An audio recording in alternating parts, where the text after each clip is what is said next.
上一讲我们说到明治维新促成了财阀力量的兴起，其实明治维新给日本带来的变化是全方位的，但主要集中在两个层面，一个是物质层面，也就是经济腾飞和工业化；另一个变化就是在日本的国家心理层面，这里的表现就是所谓的脱亚论。可以说要读懂日本，脱亚论是一个避不开的话题。你很可能听到过一种说法，就是日本一直想脱亚入欧。字面上来看，就是日本呢不想当亚洲国家了，想当欧洲国家。不过我告诉你，这个脱亚论并没有那么简单，它的背后呢暗藏着明治维新给日本带来的一种深层次的心理变化。这个变化带来的问题和影响跨越了100多年，直到今天还在起作用。首先要澄清一下，明治时期日本没有讲过脱亚入欧，那是后来的事情啊。当时提出的只是脱亚，而这个说法的源头呢，就是日本的一位著名人物，叫做福泽谕吉。这个人没当过什么官，但却是推动日本整个国家近代化的重要思想家。他全力以赴地办报纸、办学校，对日本思想界和教育界呢贡献非常大。日元的最高面值呢是1万日元，在2024年之前，那上面印的头像就是福泽谕吉。由此你也可以想象他在日本的影响。这个人呢，1885年在报纸上刊登那篇社论，当时没有标题，后人根据内容补上了标题，就叫脱亚论，这就是脱亚一词的由来。那这篇社论说的是什么呢？其实内容也不复杂，归纳起来一共4点。第一，西方文明的扩张已经成为潮流。福泽谕吉呢，把西方文明比喻成麻疹，说它的扩张是挡不住的。各个国家要么主动接受壮大自己，要么被动接受，也就是被侵略、被奴役。第二，明治时期的日本呢，已经在主动拥抱西方文明。他说日本的国民精神已经开始脱离亚细亚的顽固守旧向西方文明转移。你看这里脱亚的一层意思已经出来了，就是日本自己要变，向西方文明转变。但更重要的是第3点，他说日本的2个近邻，中国和朝鲜，当时呢面对西方文明的扩张，依旧固步自封，所以最后连自己的独立都维持不了。那在这种情况下，日本和中朝之间不再是唇齿相依的关系，而是被连累了。因为西方国家看来这3个国家都差不多，所以一旦看到中国和朝鲜落后，会以为日本也同样落后，日本的形象由此就被搞差了。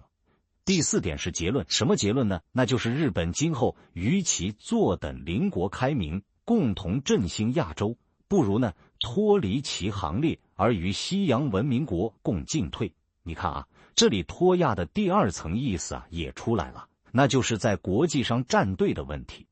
那对中朝2国日本该怎么办呢？文章说日本不必因为中国和朝鲜是亚洲邻国而给予同情，就像西方人那样对付他们就行了。你注意与日本要向西方文明转变这层意思相比，脱亚论的第2层意思，也就是日本不能与中朝等亚洲国家为伍，其实更关键。为什么呢？从现实来看，此时已经是1885年，日本的明治维新已经全面推进了10年多，成果很显著，不需要再强调日本应该向西方学习了。那从篇幅来看呢，福泽谕吉的这篇文章多数是在强调19世纪80年代的中国和朝鲜这些亚洲国家如何腐朽落后，如何连累了此时明治日本的形象。而且呢，字里行间有一种非常强烈的情绪，那就是对中朝这些亚洲邻国的嫌弃。说实话，这篇文章我只是说了个大概，原文很多评价我们中国人看了以后会很不舒服的。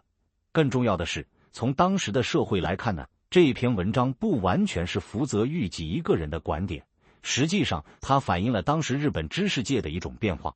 要知道，明治维新刚开始不久的时候，一部分日本人对当时的中国、朝鲜这些亚洲邻国呢，还是有一种唇亡齿寒的心理，主张呢唤醒亚洲共同抵御西方列强。但10年之后，日本认为清政府的自强运动，也就是洋务运动完全不行，清政府固守传统已经无药可救了。反观日本，明治维新开始以后呢，经济、工业和军事上都取得了巨大进步，国力蒸蒸日上。所以呢，到了这个时期，很多日本知识分子的态度已经变了，开始因为日本被看成和当时的中国一样的亚洲国家感到焦虑，觉得自己的形象被拉低了。而福泽谕吉这篇脱亚论呢，正好把日本国内的这种情绪集中表达了出来，所以反响特别大。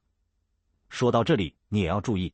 脱亚的提出并不只是一种情绪的表达，往更深层里分析呢，实际上是一种心理状态的转变。要知道啊，从中国隋唐开始，日本就一直以中国为学习样板，而且呢，在心理上一直把自己看成是中华文化圈的一部分。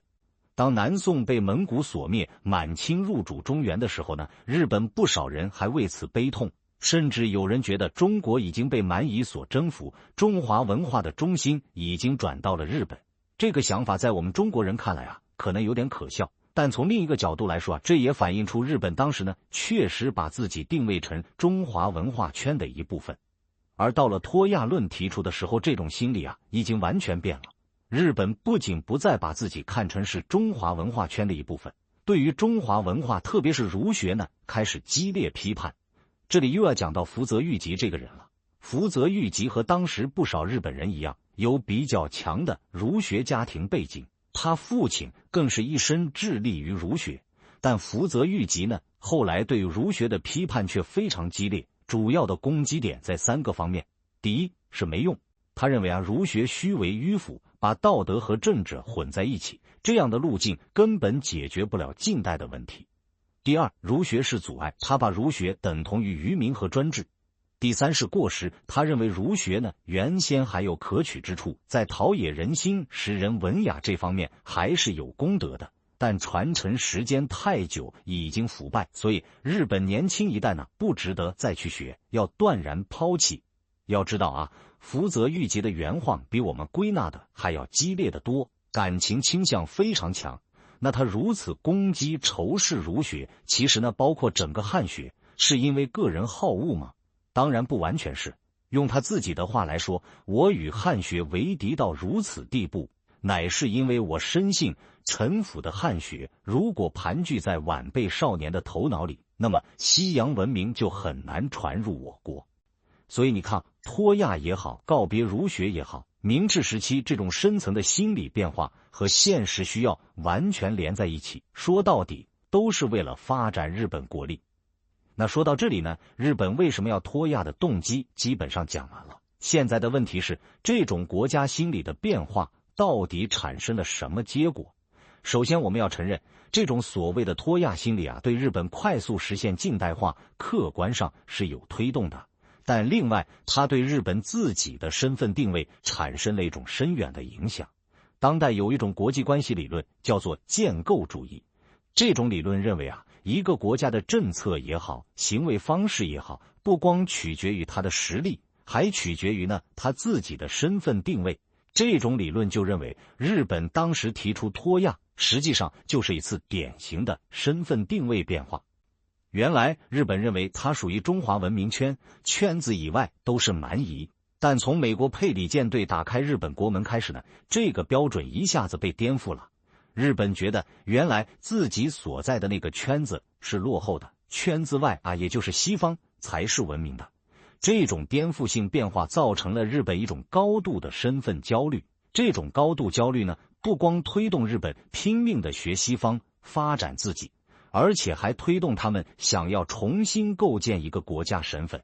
那所谓的脱亚就是否定原来身份，是日本重构身份的第一步。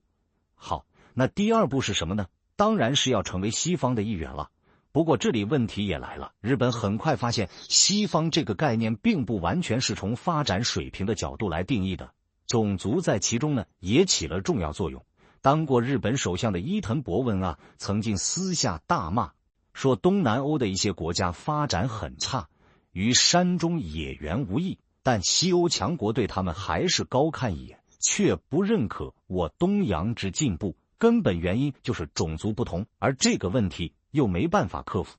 所以你看啊，脱亚只是日本身份定位重构的第一步，但第二步实际上走不下去了。在这种情况下，日本的身份定位就成了一种非常尴尬也非常孤立的状态了。一方面，托亚。另一方面，欧美又不承认它属于西方。当时有个著名的知识分子叫德富苏峰，被称为福泽谕吉以后日本第二大思想家，他就有过一个很精确的判断，说欧美啊不会真正认可日本，日本乃广阔世界之一异客一孤鸟。说实话，个人也好，国家也好，一旦陷入这种自我孤立式的身份定位，那他的行为呢，往往会更加极端。我插一句，说这个话的德富苏芬本人呢，就是侵略扩张的狂热鼓吹者，战后被盟军判定为甲级战犯嫌疑人，不过呢，最后没有被起诉。讲到这里，日本托亚这个问题啊，就全部讲完了。总结一下，托亚是由福泽谕吉提出的观点，包含明治日本向西方学习和拒绝与当时的其他亚洲国家为伍这两层含义，反映了当时日本呢想要发展国力的深层动机。但是这种心理啊，也让日本陷入了自我孤立式的身份定位，某种程度上也预示了他下一步对亚洲国家的野蛮侵略。这也是我们下一讲的内容：中日甲午战争。